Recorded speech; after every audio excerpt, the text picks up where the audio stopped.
खुदावंद मसीह यीशु में मेरे अजीजों में प्रभु यीशु मसीह के जिंदा मुबारक नाम में आप सबको सलाम अर्ज करता हूं। और आज की इस मुबारक इबादत में आप सबका इस्तकबाल करता हूं। अजीजों में हमेशा आपके लिए प्रार्थना करता हूं, खुदा बाप का फजल आप सबको हमेशा महफूज रखे। खुदावंद मसीह यीशु में मेरे अजीजों, मैं अपनी तरफ से, मेरे दोनों सहयोगी पासबानों की तरफ से और हम तीनों के परिवार वालों की तरफ से आप सबको ईस्टर की बहुत बहुत मुबारकबाद देता हूं। परमेश्वर का धन्यवाद करते हैं आज की अच्छी संगति के लिए। और आज जो कलाम का हिस्सा हमारे मनन के लिए है वो मुकद्दस लूका रसूल की इंजील और उसका 24वां बाब 1 से 9 पद मैं आपके सामने पढ़ूंगा। The gospel according saint Luke chapter 24 and verse beginning from 1 to 9। लूका रचित सुसमाचार 24 अध्याय 1 से 9 पद आप अपनी बाइबल में देखें, मैं आपके लिए पढ़ रहा हूं।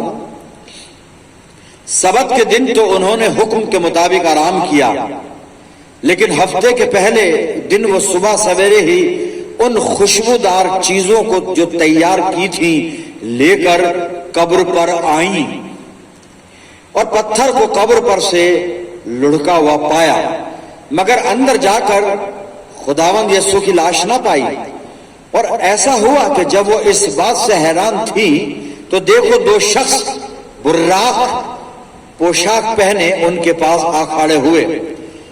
जब वो डर गई और अपने सर जमीन पर झुकाए तो उन्होंने उनसे कहा कि जिंदा को मुर्दों में क्यों ढूंढती हो? वो यहां नहीं बल्कि जी उठा है। याद करो कि जब वह गलील में था तो उसने तुमसे कहा था, जरूर है कि इब्ने आदम गुनहगारों के हाथ में हवाले किया जाए और मसलूब हो और तीसरे दिन जी उठे। उसकी बातें उन्हें याद आई और कब्र से लौटकर उन्होंने उन 11 और बाकी सब लोगों को इन सब बातों की खबर दी। खुदावंद की बरकत उसके पाक कलाम के पढ़े जाने और सुनने जाने पर हो, आमीन। आइए अपने आप को तैयार करें वचन को सुनने के लिए और प्रार्थना मांगे।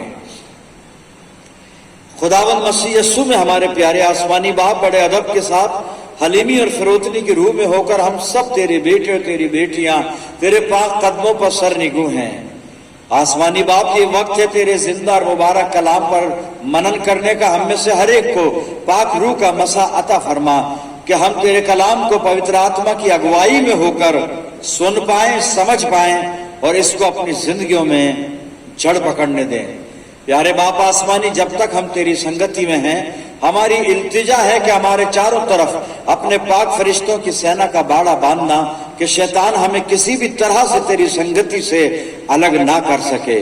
प्यारे आसमानी बाप, जब हम तेरे कलाम को सुनते हैं तो होने देना ये वचन रूपी बीज हमारे दिल की जमीन पर और जमीन के अंदर जड़ पकड़े और हमारी जिंदगियों में बहुत सा फल लाए। प्यारे आसमानी बाप, जब हम इस इबादत से लौटकर अपने घरों को जाते हैं तो खुदा बाप हम तुझसे बहुत सी रूहानी बरकत लेकर जाने वाले हों और ईस्टर की वो सही खुशी जो हमारी जिंदगियों को हर तरह से बरकतों से परिपूर्ण करती है वो लेकर जाने वाले हों। परमपिता परमेश्वर हर तरह से अपनी जिंदगियों को तेरे हवाले करते हैं और ये प्रार्थना तेरे प्यारे बेटे अपने उद्धारकर्ता और जीवन देने वाले खुदावंद यीशु मसीह के जिंदा और मुबारक नाम के वसीले से मांगते हैं। सुन और कबूल कर ले, आमीन।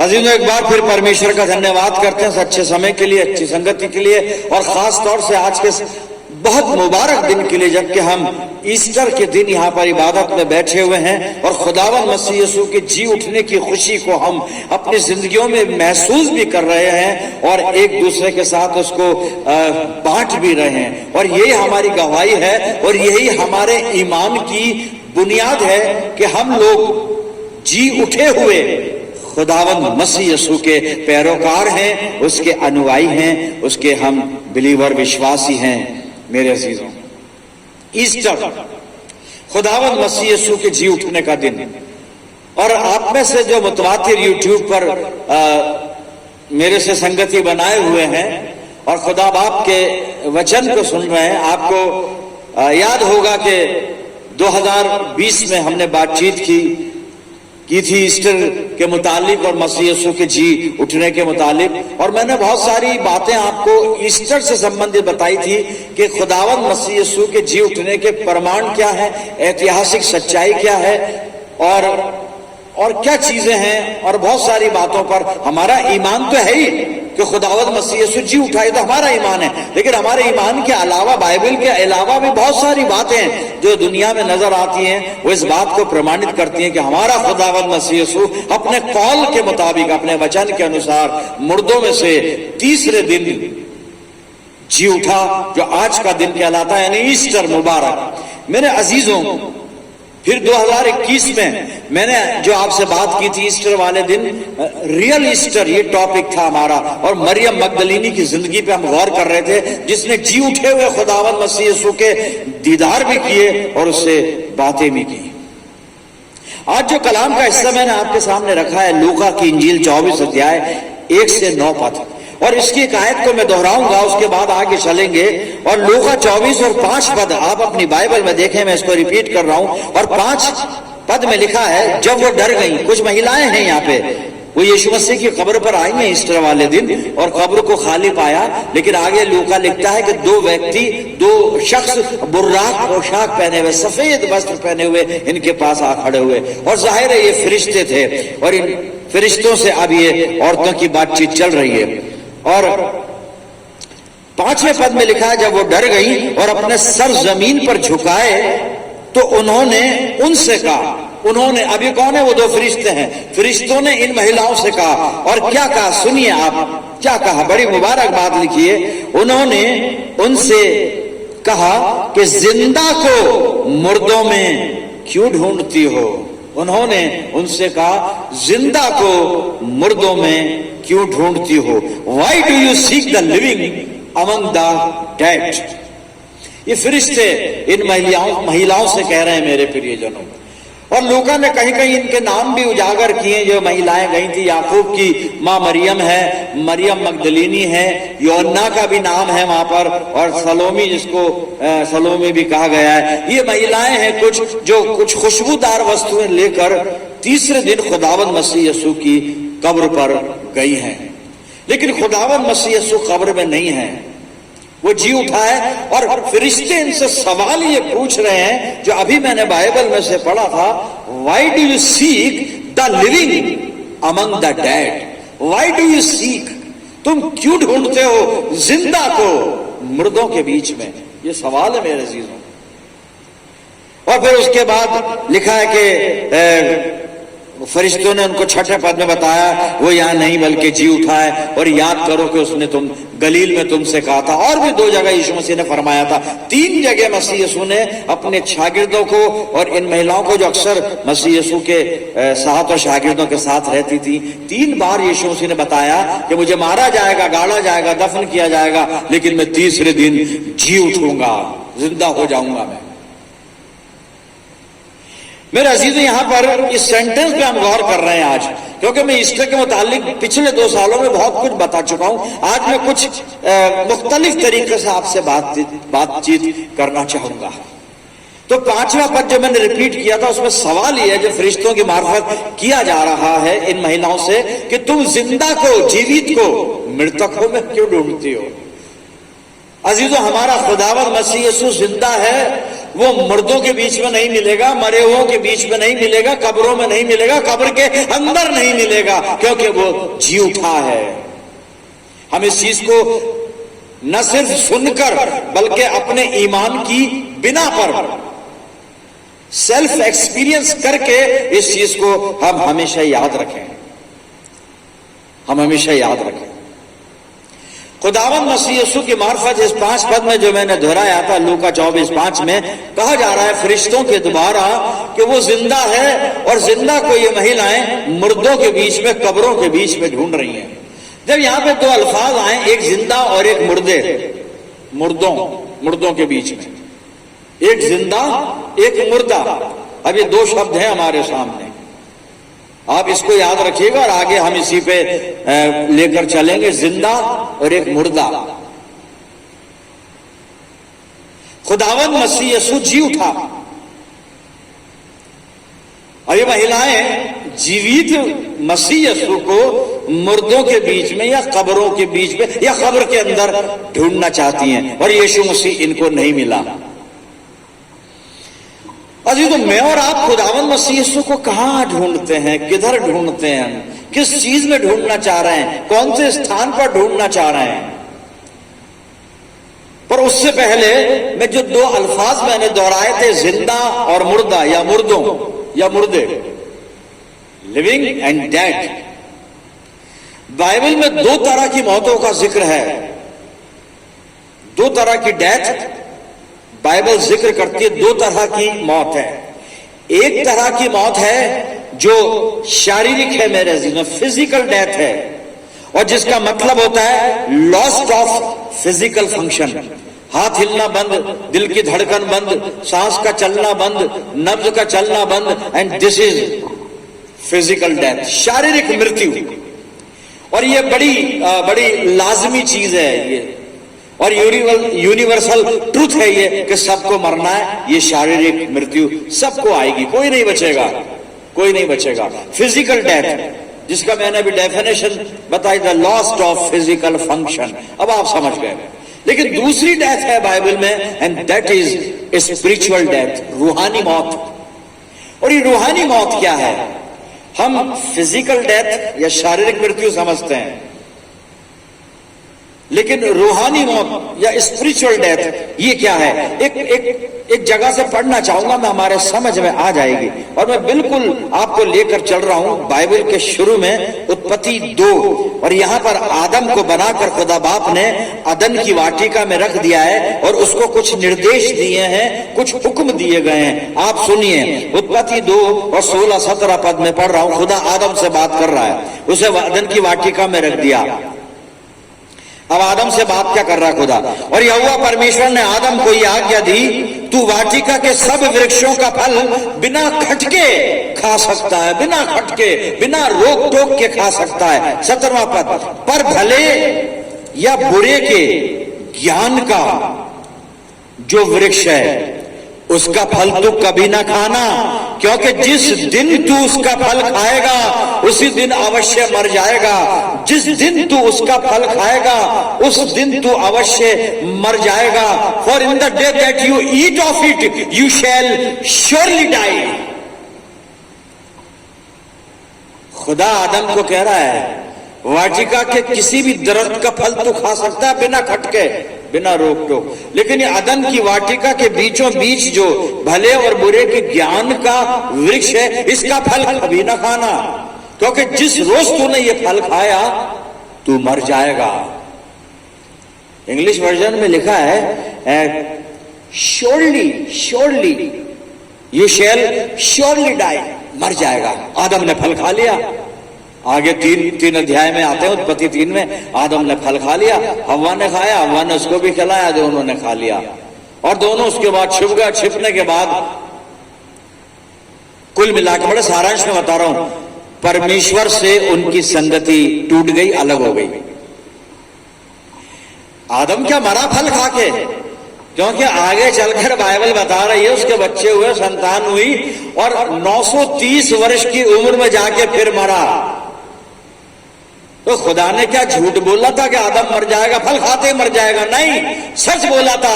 वहां पर फिजिकल डेथ नहीं हुई, लेकिन स्पिरिचुअल डेथ आदम की हो गई। जैसे फल खाया, परमेश्वर की रिफाकत से दूर, यानी खुदा की संगति से दूर, खुदा की बरकतों से दूर, जो परमेश्वर जो आनंद जीवन में देता है, सुकून देता है, उस शांति से दूर अजाब में चला गया, कष्ट में चला गया। जमीन उसके कारण श्रापित हो गई, उसको श्राप दिया गया आदम को, तू पसीने की रोटी खाएगा। हव्वा को यानी स्त्री को श्राप मिला, मैं तेरी प्रसव पीड़ा को बढ़ाऊंगा, जमीन तेरे लिए ऊंट कटारे उगाएगी, जमीन तेरे लिए ऊंट कटारे उगाएगी। यही चल रहा है प्रियजनों। यही चल रहा है। जमीन ऊंट कटारे उगा रही है, ऊंट कटारे उगा रही है। आदम उन बरकतों से बाहर कर दिया गया, अदन की वाटिका से बाहर कर दिया गया, परमेश्वर की हुजूरी से बाहर कर दिया गया। खुदा की संगति अब उसको हासिल नहीं है। क्यों? गुनाह किया है, तो रिजल्ट मौत, रूहानी मौत हो गई, spiritual death. Spiritual death physically बिल्कुल ठीक है, लेकिन रूहानी तौर पर मर चुका है मेरे से, खुदा से दूर। यही है रूहानी मौत। मैं और आप अगर खुदा के पास हैं तो हम जिंदा हैं। जिंदे और मुर्दों की बात कर रहे थे ना अपन, क्योंकि फरिश्ते महिलाओं से कह रहे हैं कि तुम जिंदा मसीह यीशु को मुर्दों में ढूंढ रही हो। तुम्हारी तलाश गलत है, तुम्हारा काम गलत है, तुम्हारी जस्तजू गलत है, और सबसे बढ़कर इन महिलाओं का ईमान भी गलत है साहब। ये विश्वास नहीं करती। मैं कैसे कह रहा हूं? मैं यूं कह रहा हूं कि मसीह यीशु ने अपने शागिर्दों को, इन महिलाओं को, जब मरने से पहले 3 जगह गॉस्पेल जब आप स्टडी करते, 3 बार बताया था मैं जी उठूंगा, तीसरे दिन जी उठूंगा, तीसरे दिन जी उठूंगा। तो फिर भाई कब्र पे जाने की क्या जरूरत थी? 3 बार कहा है ना उसने, 3 बार कहा है मैं जी उठूंगा। फिर आप कब्र पे क्यों जा रहे हो? वो जी उठा है क्योंकि उसने कहा है तो जी उठा है। उसने कहा मैं जी उठूंगा तो जी उठा है। आपको जाना ही नहीं था, लेकिन आप इसलिए गई हो। महिलाओं की बात कर रहा हूं। आपको यीशु मसीह की बात पर विश्वास नहीं है। विश्वास होता तो जाते ही नहीं कि नहीं प्रभु ने कहा जी उठा, अब वो जी उठा है। अब हम देखते हैं वो कहां मिलेगा। हमें यीशु मसीह मिल लेता, और मिल भी लिया साहब, मिल लिया इनसे। मरियम मगदलीनी से तो कब्र के बाहर ही मिल लिया। शाम को चेले जमा थे, चेलों से मिल लिया। फिर अगले हफ्ते फिर मिल लिया ना यीशु मसीह, वो मिल लेता। पर इनको तो भरोसा ही नहीं है मसीह यीशु की बात पर, विश्वास नहीं है। और मैं कहना ये चाह रहा हूं, ये भी मरे हुए लोग हैं। यानी हम यूं कह लें, फरिश्तों को ये कहना चाहिए था कि कुछ मुर्दों में जिंदा यीशु मसीह को ढूंढने आ गए। ईस्टर पर भी कुछ मुर्दे आ जाते हैं इबादतों में यीशु मसीह को ढूंढने, लेकिन यीशु मसीह जिंदा है। यीशु मसीह मुर्दों के बीच में नहीं, और वो मुर्दों से मिलता भी नहीं है। अब आप सोच रहे होंगे मुर्दों से कैसे मिलेगा, मुर्दा तो मरा हुआ है, मुर्दे मिलते क्या? जी हाँ, मुर्दे मिलते हैं साहब, मुर्दे मिलते हैं। हमारी इबादतों के बीच में भी बहुत से मुर्दे मिल जाएंगे आपको, लेकिन हमें नहीं मालूम अब हमें कौन मुर्दा है कौन जिंदा है। मैं जिंदा हूं या मुर्दा हूं ये तो खुदा जानता है, लेकिन मैं ये जरूर जानता हूं कि हम में कुछ जिंदा हैं, कुछ मुर्दा हैं। जो खुदा से दूर है वो मुर्दा है, जो खुदा के बिल्कुल नजदीक है, और खुदा जिनके नजदीक है, जो खुदा में जी रहे हैं, जिनमें खुदा चल फिर रहा है, वो जिंदा है। 2 ही तरह के जिंदा और मुर्दा मैंने बताया, और 2 तरह की डेथ। जो खुदा से दूर है वो मरे हुए, जो खुदा के पास है वो जिंदा। तो जिंदा और मुर्दों की बात चल रही है यहां पे। अब जिंदों और मुर्दों के हिसाब से एक चीज और समझ लें। पौलुस ने कॉम्प्लीमेंट दिया कलीसिया को, और कॉम्प्लीमेंट उसने दिया ईस्टर का हवाला देके। ईस्टर पर खुदावंद मसीह यीशु जी उठा आज के दिन। तो पौलुस इफिसुस नगर की मंडली को जो लिखता है मैं आपके सामने पढ़ रहा हूं। इफिसियों 2 और पहला पद, बड़ी अच्छी बात है, आप भी सुन ले। मेरे भी काम की है, आपके भी काम की है। और वो कहता है, और उसने, पौलुस लिख रहा है इफिसियों 2 पहला पद, और उसने, किसने? खुदावंद मसीह यीशु ने। यीशु मसीह आज के दिन जी उठा था। आज ईस्टर है, हम ईस्टर ऑब्जर्व कर रहे हैं। मैं सेलिब्रेट नहीं बोलूंगा, सेलिब्रेशन नहीं है, ऑब्जर्व कर रहे हैं, इबादत कर रहे हैं, बस यही है ईस्टर। इबादत के बाद जो हम करेंगे जाकर, वो ईस्टर नहीं है, वो ईस्टर नहीं है, वो ईस्टर नहीं है। ईस्टर तो यही है, इबादत कर लेना और जी उठे हुए खुदा मसीह यीशु के दीदार कर लेना, यही ईस्टर है। तो पौलुस लिख रहा है ईस्टर का हवाला देते हुए, उसने, यीशु मसीह ने, आज वो जिलाया गया ना, जी उठा, उसको ध्यान में रखिएगा तो आयत पद समझ में आ जाएगा। अब सुनिए पौलुस क्या फरमाता है। कहता है उसने तुम्हें भी जिंदा किया उसने तुम्हें भी जिंदा किया, यीशु मसीह ने तुम्हें भी जिंदा किया, खुद भी जिंदा हुआ आज के दिन, तुम्हें भी जिंदा किया, मुझे भी जिंदा किया, आपको भी जिंदा किया, हमें भी जिंदा किया। अरे हम मरे हुए कब थे भाई? हम तो मरे ही नहीं है, और खुदा बाप करे कभी ना मरे। तौबा तौबा, मरने की बात क्यों की जा रही है? आज तो इतना बड़ा त्योहार है, खुशी का मौका है। पौलुस हकीकत बता रहा है साहब, पौलुस सच्चाई बयान कर रहा है, और इफिसुस की मंडली को लिखा जा रहा है, लेकिन ये आयत मुझसे जुड़ी हुई है, हमसे जुड़ी हुई है। सुनिएगा क्या कहता है पौलुस, फिर पढ़ूंगा। और उसने तुम्हें भी जिंदा किया जब अपने कसूरों और गुनाहों के सबब से मुर्दा थे। हम अपने पापों में मरे हुए थे, हम अपने कसूरों में मरे हुए थे, लेकिन वो जी उठा, और जी उठकर उसने हमें भी जिंदा किया, क्योंकि उसने हमें अपना बना लिया, हमें अपनी संगति में ले लिया, हमारे कसूरों को दूर कर दिया, हमारे गुनाहों को दूर कर दिया, उसने हमें भी जिंदा कर दिया। लेकिन सवाल यही है कि हम आज जिंदा हैं या मुर्दा हैं? अगर मसीह यीशु के साथ हैं तो हम जिंदा हैं, यीशु मसीह से दूर हैं, मरे हुए हैं मेरे अजीजों। और मरे हुए हैं तो फिर काय का हैप्पी ईस्टर और किसका ईस्टर? फिर तो हम डैडी डैड हैं, और मुर्दों के बीच में यीशु मसीह रहता नहीं, क्योंकि वो मुर्दों का खुदा नहीं है साहब यीशु मसीह। क्योंकि उसका जो बाप है ना, पिता परमेश्वर, वो परमेश्वर भी मुर्दों का खुदा नहीं है। मुर्दों से तो मतलब ही नहीं है खुदा को, कुछ मतलब नहीं है।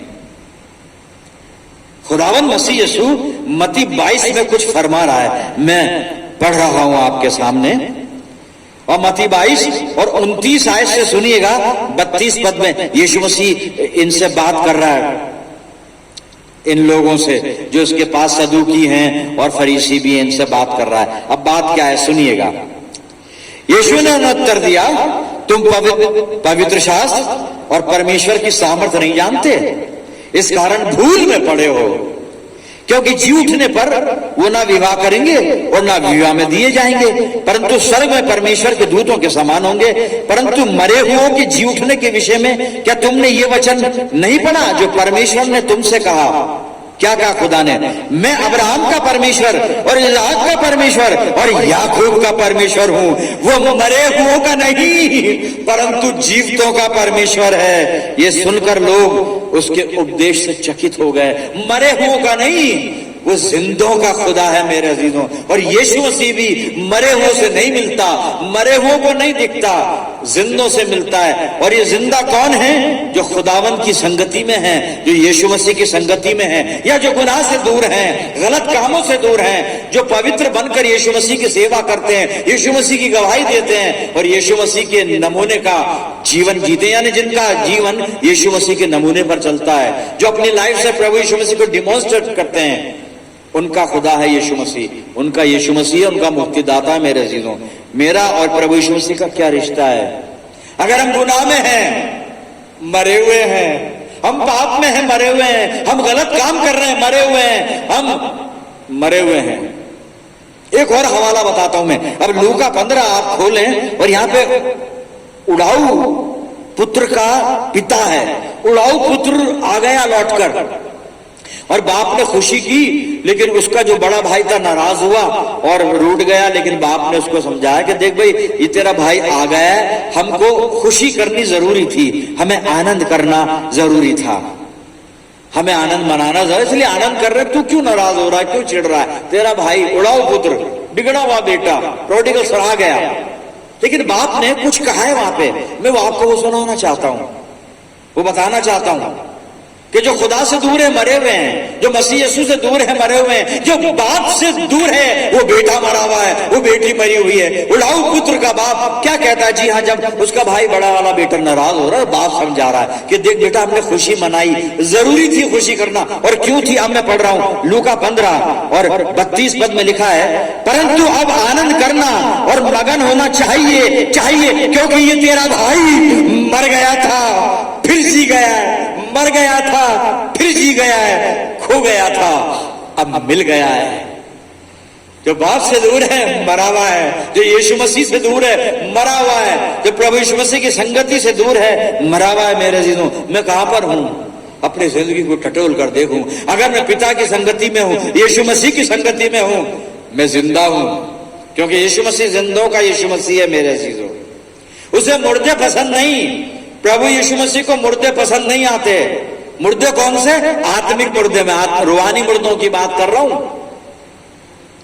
अब वो शारीरिक मृत्यु को अलग हटा दें हम, लेकिन बाइबल दूसरी डेथ का जो जिक्र करती है रूहानी मौत, और जब मसीह यीशु से दूर है वो मुर्दा है, रूहानी तौर पर डेड है। वो स्पिरिचुअल डेड पर्सन, चल रहा है, फिर रहा है, काम करता है, सब कुछ करता है, लेकिन मरा हुआ है। और यीशु मसीह मरवों को पसंद नहीं करता। मरवों को वो वार्निंग देता है कि तू तौबा कर ले, क्योंकि मुझको मुर्दे पसंद नहीं। जिंदा खुदा तो जिंदों को पसंद करेगा। वार्निंग सुनते हैं यीशु मसीह। प्रकाशित वाक्य 3 अध्याय और सरदीस की कलीसिया से बात कर रहा है खुदावंद मसीह यीशु, प्रभु यीशु मसीह सरदीस की कलीसिया। प्रकाशित वाक्य 3, 1 पद से 3 पद तक मैं पढ़ूंगा, सुनिए। सरदीस की कलीसिया के दूत को ये लिख, जिसके पास परमेश्वर की 7 आत्माएं और 7 तारे हैं, वो ये कहता है कि मैं तेरे कामों को जानता हूं। खुदावंद मसीह यीशु कलीसिया को जानता है, कलीसिया के जीवन को जानता है, कलीसिया की हालत क्या है वो जानता है, कलीसिया के काम क्या है वो जानता है, कलीसिया का लेवल स्तर क्या है वो जानता है, कलीसिया रूहानी स्टेटस में कहां पर है ये भी जानता है। सरदीस को क्या कह रहा है यीशु मसीह? मैं तेरे कामों को जानता हूं, पहला पद चल रहा है, तू जीवित तो कहलाता है, तू जीवित तो कहलाता है, पर है मरा हुआ। हम जीवित तो कहलाते हैं, जीवित ही हम, खुदा ना करे हम मरे हुए निकले यीशु मसीह की दृष्टि में। सरदीस की कलीसिया को कहा जा रहा है तू जीवित तो कहलाता है, अपने आप को जिंदा समझ रहा है तू, लेकिन मरा हुआ है, क्योंकि तू मेरी संगति में नहीं है, तू मेरी आज्ञाओं का पालन नहीं कर रहा है, तू मेरे मार्गों पर नहीं चल रहा है, तू आत्मिक जीवन नहीं जी रहा है, तेरे में पवित्रता नहीं है, तू गुनाहों से भरा हुआ है। जीवित कहलाता रहे तू, वो तो दुनिया तुझे जीवित कह रही है। यीशु मसीह कहता है मेरी नजर में तू मरा हुआ है। आज ईस्टर वाले दिन मेरे अजीजों हम कहां पर हैं? यीशु मसीह की नजर में हम कहां हैं आज? मरे हुए या फिर जीवित? पूछिए यीशु मसीह से कि प्रभु मैं जीवित कहलाता हूं, सब मुझे जिंदा कह रहे हैं, तू मुझे क्या कहता है? यीशु मसीह सरदीस को कहता है पर तू है मरा हुआ। तू जीवित तो कहलाता है पर है मरा हुआ। हम कहां पर हैं? जिंदा हैं या मुर्दे हैं मेरे जी? जिंदा हैं या मुर्दे हैं? और आगे लिखा है जागृत हो, वार्निंग है, जागृत हो, अवेयर, बी विजिलेंट, और उन वस्तुओं को जो बाकी रह गई हैं और जो मिटने को है उन्हें दृढ़ कर, क्योंकि मैंने तेरे किसी काम को अपने परमेश्वर के निकट पूरा नहीं पाया। इसलिए याद कर कि तूने कैसी शिक्षा प्राप्त की और सुनी थी, और उसमें बना रहे और मन फिरा। यदि तू जागृत ना रहेगा तो मैं चोर के समान आ जाऊंगा, और तू कदापि ना जान सकेगा कि मैं किस घड़ी तुझ पर, यहां पे लिखा है, आ पड़ूंगा। मेरे अजीजों, मेरी रूहानी जिंदगी की हालत क्या है? आज ईस्टर तो हम मना रहे हैं, खुश भी हैं, अभी थोड़ी देर बाद एक दूसरे को मुबारकबाद देंगे, हैप्पी ईस्टर। लेकिन ये हैप्पी ईस्टर तब हैप्पी होगा जब यीशु मसीह कहे कि तू जिंदा है, जिंदा कहलाता है, और मेरे लिए भी तू जिंदा है। कहीं ऐसा ना हो कि सरदीस वाला ये कमेंट हमें मिल जाए कि तू जीवित तो कहलाता है मरा हुआ। अपनी जिंदगियों को टटोलें। रूहानी स्तर पर हम कहां पर हैं प्रियजनों? हम किस जगह हैं? और अगर हम जिंदा हैं तो बहुत अच्छी बात, और अगर अभी तक हमें ये भरोसा नहीं है तो सिर्फ एक काम करना है, एक काम, सिर्फ एक काम, प्रभु यीशु मसीह से मिल लीजिए, बस उससे बात कर लीजिए, इतना। और जो वो कह रहा है वो सुन लीजिए, बस, और कुछ नहीं करना है। जो यीशु मसीह कह रहा है ना, उसकी आवाज अपने कानों में आने दीजिए। आखिरी हवाला पढ़ के फिर हम बंद करेंगे। अभी हवाले और है मेरे पास, मैं सोचता हूं कि अब रोक देना चाहिए ताकि हम फैसला कर लें अपनी जिंदगी में कि अब करना क्या है, करना क्या है, जिंदा या मुर्दा, हम कौन है या खुद देखेंगे, इवेलुएट करेंगे अपनी लाइफ का, गौर करेंगे खुद पर, हम जिंदा या मुर्दा।